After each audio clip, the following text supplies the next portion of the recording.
tashar duniyar Kannywood. Saboda kai dama ko makwabtanka baka zama lafiya da su, kowa kana kallon shi bai isa ba.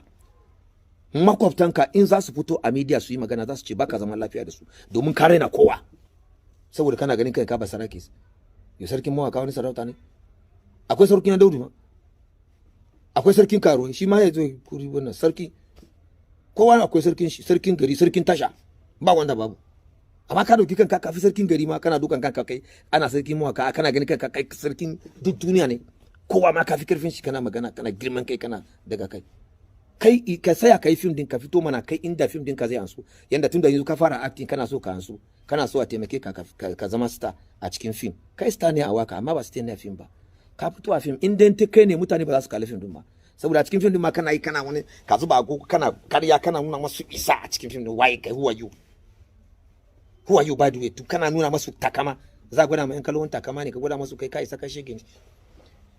Duk abun da ake yi kawai muna da rufa maka asiri ne, muna magana.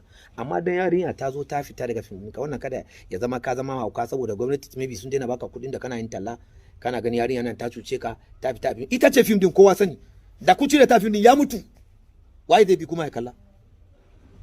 Ita ce ana kallo da ita da wannan yaro, su biyu ne kansu. Allah ya taimake su akan su kun gana film din kuma kun cuce su, sun ce ba su yi, to ne me kuma zaka zo ka dinga mata hauka? In ta yi maganan da ta yi ka zo ka karkata magana, ka juye magana. Amma duk wanda ya dauko maganan ta ya saurara kuma ya saurari naka, sai ya ji cewa a'a akwai wani abu ne a cikin ranka personal.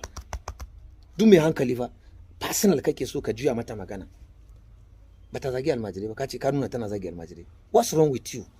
Kai ana magana almajirai zaka sa baki, ka manta wanda ya waso ma wannan tsohon da ya waso ruwan zafi ma almajirai a kofar gidan shi, ka manta da wannan? Kada ka ji a rika bude maganganu fa, wallahi. Take it. Ka yi amfani da number 1.